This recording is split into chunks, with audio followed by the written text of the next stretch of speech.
Bienvenidos al episodio 31 de las conversaciones del trilema energético. ¿Cuánta volatilidad tiene el precio de la electricidad? ¿Cómo impacta en la factura? María Luisa y Ham charlan con Paula Román, directora general de FENIE, una de las comercializadoras de luz y gas más importantes en España con más de 400.000 clientes. Hoy hablamos del coste y del precio de la electricidad. María Luisa, Ham, todo vuestro.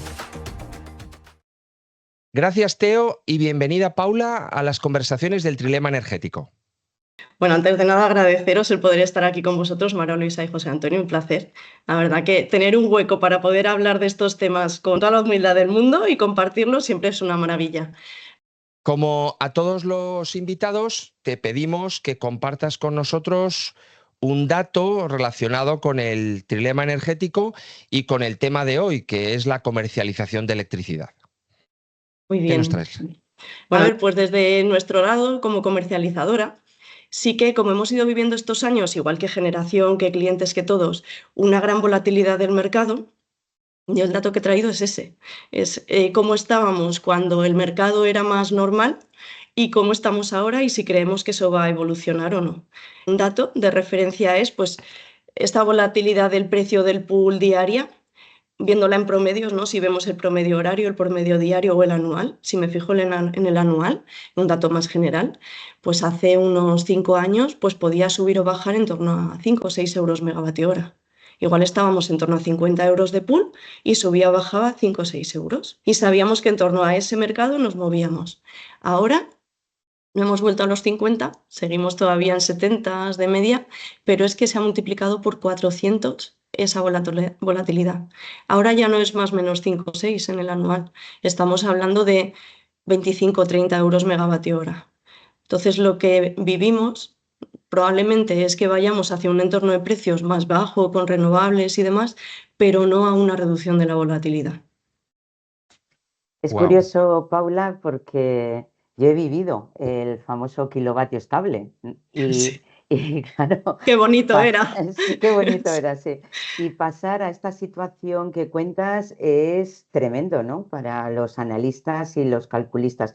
¿A qué crees tú que se debe este incremento de la volatilidad? Supongo que habrá muchos factores, pero coméntanos 2 o 3 que creas que son relevantes.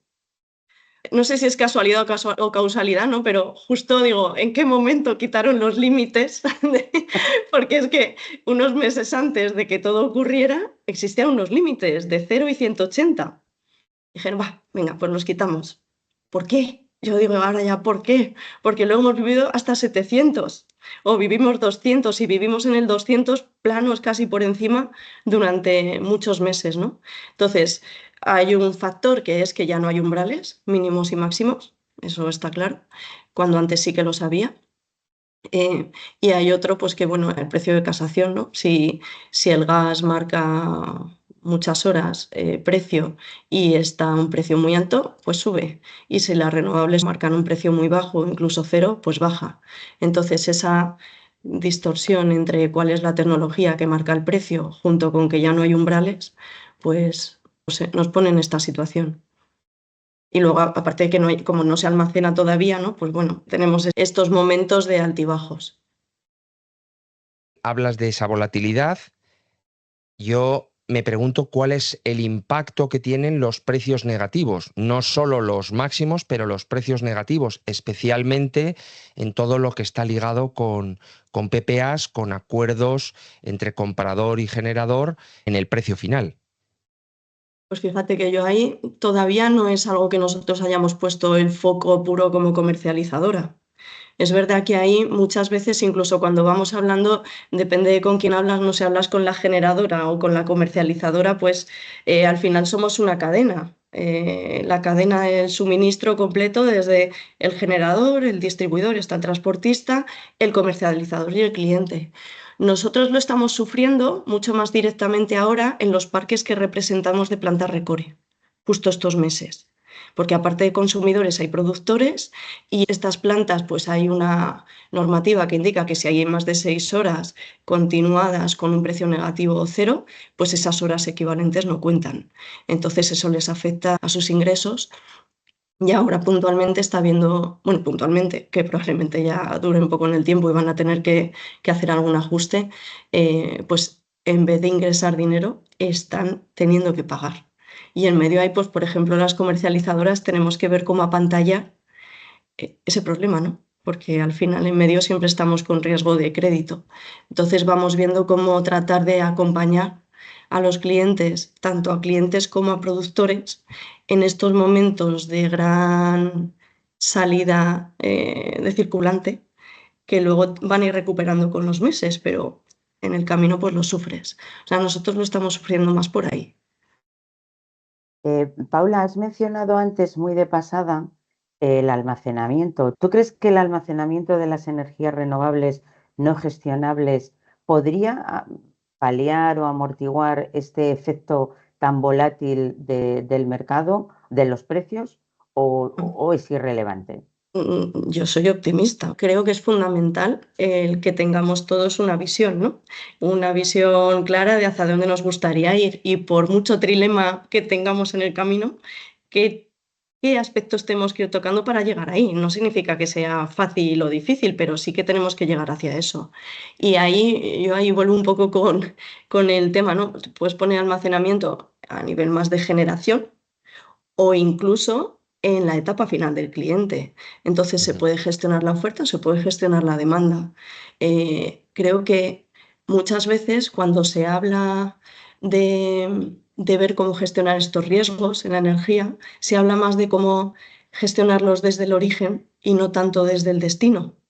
Entonces, me parece también muy importante ver cómo dar herramientas. Ahora que estamos en un entorno de digitalización y de cambio energético, hay mucho que se puede hacer en casa del cliente. Ahí se puede ver, por ejemplo, si poner un almacenamiento, en qué sentido le interesa y en qué no, y cómo gestionarlo. Aunque los números todavía no salgan, pero bueno, para eso habrá que ver cómo meter ayudas o cómo ver cómo evoluciona y en el momento que se pueda, a nosotros nos lo demandan, ¿eh? Nuestra empresa es de instaladores, ponen autoconsumos con almacenamiento porque lo demanda el cliente. Y un siguiente paso natural que nos está surgiendo es, oye, quiero que me gestiones como comercializador económicamente, que me balancees junto con mi almacenamiento en la carga y descarga de la energía en mi vivienda para optimizarme. A nosotros estamos en eso. ¿Cuánto aporta? Pues es que al final es la suma de todo. Yo no desecharía nada. Hablabas del riesgo de crédito. Creo que España es el país europeo con más comercializadoras de electricidad. Creo que en el listado de la CNMC hay más de 500, o las había hasta hace poco. Algunas en tarifa regulada y otras sin tarifa regulada. Hay una volatilidad muy grande, como explicabas. ¿Esto cómo se traslada al cliente?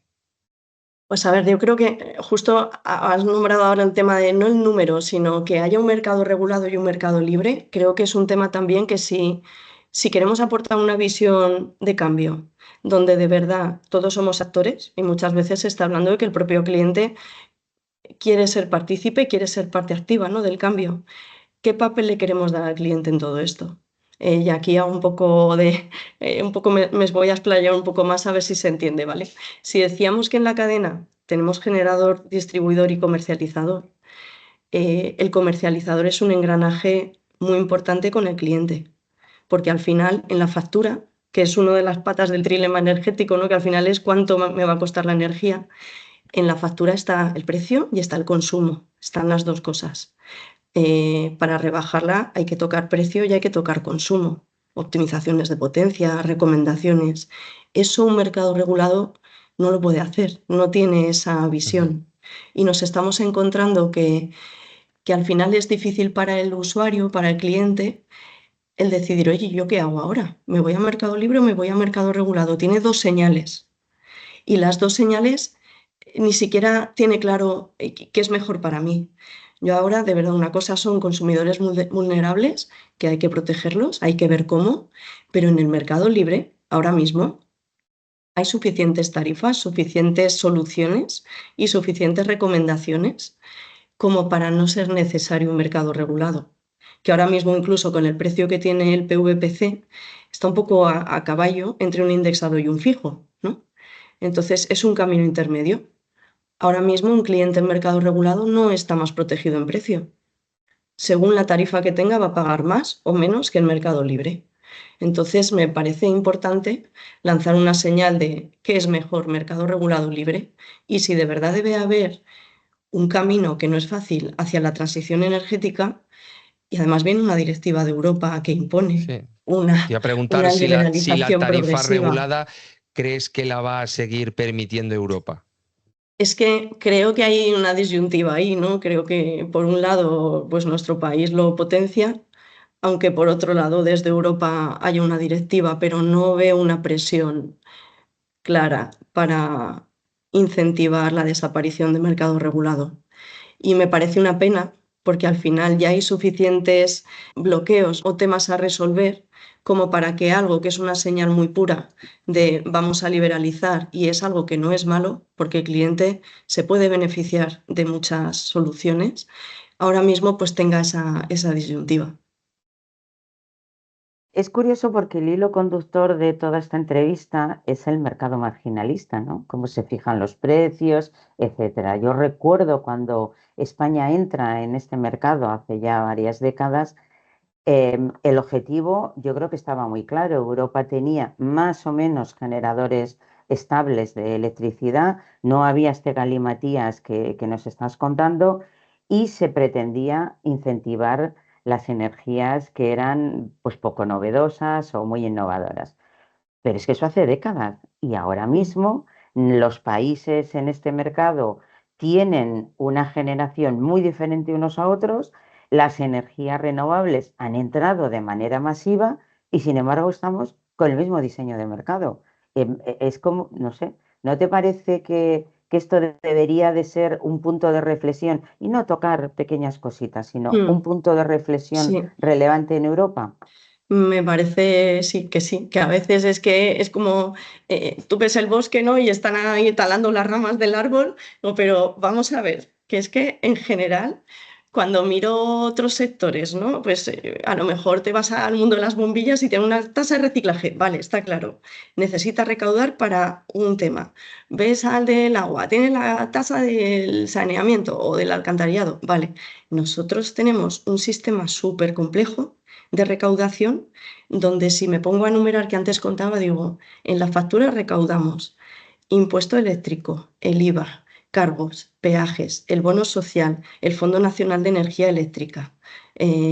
Recaudamos para muchas cosas y luego además va derivado a distintos puntos, ¿no? A lo mejor también hay que reordenar un poco todo ese sistema de cómo se recauda y a quién va. Porque en ese punto, una reflexión importante. Ahora mismo se habla también de cómo proteger en generación con CFDs oye, vale, pues estás asegurando un ingreso, un modelo de negocio a la generación, ¿no? Eh, pero eso no va a afectar a que el pool se vea mejor, porque ese ingreso luego probablemente, que habrá que ver, va a ir vía reducción de peajes, pero ¿a quién? Al mercado regulado, a lo mejor. Entonces, ¿esto va a favorecer el mercado libre? No. ¿Por qué no se piensa en algo que ya que se toca en un sitio, balanceas y proteges a los dos? ¿Por qué no se piensa más a lo grande? También depende de qué objetivos se tengan, ¿no? Y qué papel se quiere que juegue el cliente. Yo aquí lanzo una pregunta. Al cliente queremos que sea un actor activo, ¿no? Pero ¿con qué objetivo? ¿Con que la suma de todos los clientes regulen el mercado o con que cada cliente se regule a sí mismo y ahorre más? Porque no es lo mismo. Ujú. Entonces, es verdad que para mí es un poco una reflexión un poco más profunda, no del origen de la cadena, sino también del final, que de eso no se habla. Mencionabas todas las cosas que se recaudan de una forma u otra en la factura del usuario final. Hay una que no sé si te has dejado o me equivoco Seguro. yo, que son los certificados de ahorro energético. Bueno, Vosotros el del fondo. Ese es el fondo, sí. como Bueno, comercializadora tenéis ahí esa especie de impuesto sí, revolucionario. sí. A ver, es En el curioso próximo porque episodio, en el próximo episodio hablamos de CAEs y certificados de ahorro, pero ¿cuál es tu visión como comercializadora de esta parte?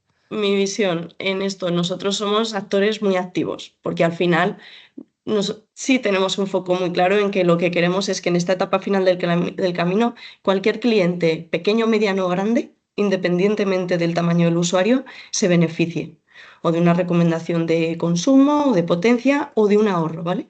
Estos CAEs son certificados de ahorro energético, hay muchísimas fichas, creo que más de 200, por distintas actuaciones de ahorro.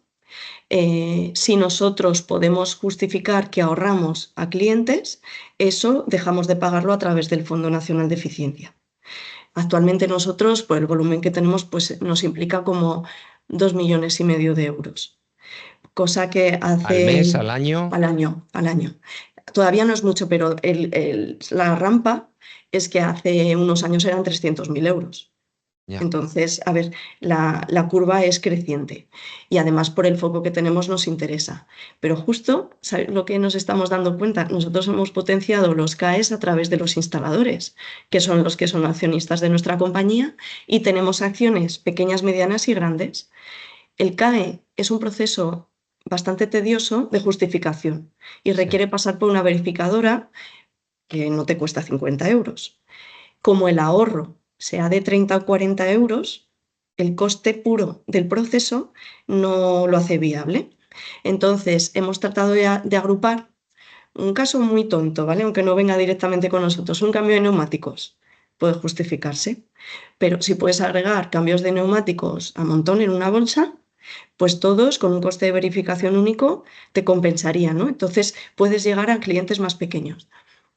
No están permitiendo esto, salvo Ya. que agregues que del neumático A al B el ahorro del origen y el fin, eso lo lonches y consigas un volumen mínimo. Si no, tienes que pagar igual 200, 300 euros de verificación. ¿Tiene ese sentido? No. Entonces nosotros al final muchas veces es cómo podemos aportar o que se escuche que de los grandes problemas también hay la suma de muchos pequeños problemas que nos permitirían arreglar las cosas con otro punto de vista. O sea, somos absolutos defensores de los KS, ¿eh? Y vamos a ir a por ellos a tope. Pero, claro, las barreras hay que romperlas. Claro. Y hablaremos de los CAEs en el siguiente capítulo, pero quiero volver a algo que has mencionado antes. ¿Qué pasa con esta volatilidad y los promotores que hacen grandes inversiones, inversiones que son necesarias, porque si no la transición energética no se realizaría, y que resulta que sus Excel de por qué No hicieron esa salen. inversión, bueno, no solo no sale, sino que los tiran a la basura, porque Sí. ese límite de 0 y 180 que decías, en un Excel, pues probablemente se mantenga, pero claro, ya no subsiste con un precio negativo y luego 700 de precio, ¿no? ¿Cómo impacta esto? Ya sé que nos hablas desde un punto de vista de una comercializadora, pero ¿cómo impacta esto a la inversión de los Bueno, promotores de los parques? nosotros mismos hacemos nuestras pequeñas inversiones para cubrirnos, pero en la medida en la que podemos reinvertir los beneficios que obtenemos, porque no tenemos un gran soporte por detrás que nos ponga una matriz 1.000 millones de euros para cubrir nuestro consumo, ¿no? Y nosotros mismos pues vamos invirtiendo en pequeños parques, pero tratando de diversificar. Vamos haciendo proyecciones a largo plazo y es verdad que las cifras salen, pues por ejemplo, ahí atar el papel de consumidor con generador. Al final son dos posiciones contrarias que aliadas pues puedes llegar a tener cierta certeza, ¿no? A través de PPAs, de aseguramiento de precios a largo plazo, pero entendiendo que las dos partes tienen que llegar a un consenso, que si a uno le va muy bien, al otro le va a ir muy mal, y eso a la larga se rompe. Yo ya, mi lema que tengo todas las mañanas es diversifica, Paula, porque como apuestes todo a una carta, entonces un Excel se ve mejor si no todo el peso está puesto en el mismo saco, ¿no? Entonces, distintas generaciones, distintas tecnologías, peninsular, peninsular, PPAs, al final, ante riesgos, diversificación, no se me ocurre otra cosa, pero no hacer nada. Nosotros seguimos incluso apostando, por comprar, pero diversificando. Y Paula, una última pregunta antes de que cierre María Luisa. hablas aquí ahora de la inversión en todos estos parques renovables y generación. ¿Cómo crees que afectará al precio la refinanciación de los proyectos, especialmente solares, que pueden venir ahora y que, como el Excel no funciona, quizás esa refinanciación sea más cara y haga que el precio de generación sea algo más caro? ¿Eso se va a repercutir en el precio final? ¿Lo vais a ver o no? Pues probablemente. Vamos, es lo más normal que se repercuta porque como no hay una protección del mercado libre, o sea, en la etapa final pues se repercute todo. Hay ciertos aspectos, eso no lo hemos comentado, pero parece que todo lo que la factura, el porcentaje, el 60% es energía, ¿no? Luego tienes impuestos, luego cargos. De lo que es energía no es solo comprar lo que es el precio diario. Hay otros factores como son los servicios de ajuste, que además es importante. También han ganado mucha variabilidad y han aumentado en el precio. Y lo que es peor es que hay costes que son gestionables, que puedes cubrir, y costes que no son gestionables, que no puedes cubrir. Entonces, por ejemplo, estas variabilidades en aspectos no gestionables, como los servicios de ajuste, pues te impactan mucho en el precio final si quieres darlo al cliente. Entonces, todo lo que es variabilidad que va directamente a pool y a servicios de ajuste, creo que he oído por ahí que a lo mejor sacan, por ejemplo, a peajes, sería una gran noticia, que quitasen esa variabilidad de servicios de ajuste, más que nada porque no puedes apantallar al cliente final si sale ahí una barbaridad. Y es que van saliendo. Entonces, esto también está cambiando. El peso de estos componentes más pequeños, que históricamente pues no eran tan relevantes. Ya. Es un lujo, Paula, hablar contigo sobre esta esquinita del trilema, que son los precios, la parte financiera y económica. Y bueno, nos has respondido a estas preguntas que uno se hace cuando lee documentos. Pero imagínate, Paula, que tienes ahora delante la lámpara de Aladino y que pudieras pedirle un deseo de todo esto tan complejo que hemos hablado. ¿Qué deseo le pedirías a Aladino? A ver, lo primero llegar al final del camino, ¿eh? Conseguir haber hecho todo lo que queríamos hacer y resolver el trilema. Pero en el camino pediría que también se tenga en cuenta esta etapa al final, o sea, a los comercializadores y a los consumidores, porque creo que puede generar riqueza en la discusión y que al final todos vamos en el mismo camino, que todos podemos aportar. Simplemente con poder estar ahí y poder aportar, creo que ya me quedaría contenta. Bueno, no sé si Aladino tiene capacidad para resolver el trilema, pero seguramente que este deseo tuyo de acercar a comercializadores y clientes, pues yo creo que es un deseo fácil, bueno, más fácil para Aladino. Muchas gracias, Paula, por tu Nada, a Muchas conversación. vosotros. gracias. Enhorabuena por el programa. Gracias. Gracias. Esperamos que os haya gustado. En el próximo capítulo, hablamos con John Macías, una de las voces más reconocidas en certificados de ahorro energético. Asegúrate que nos sigues en LinkedIn y suscríbete gratis al podcast en Spotify o en la plataforma de tu elección, Amazon, YouTube, iVoox o Apple para no perdértela.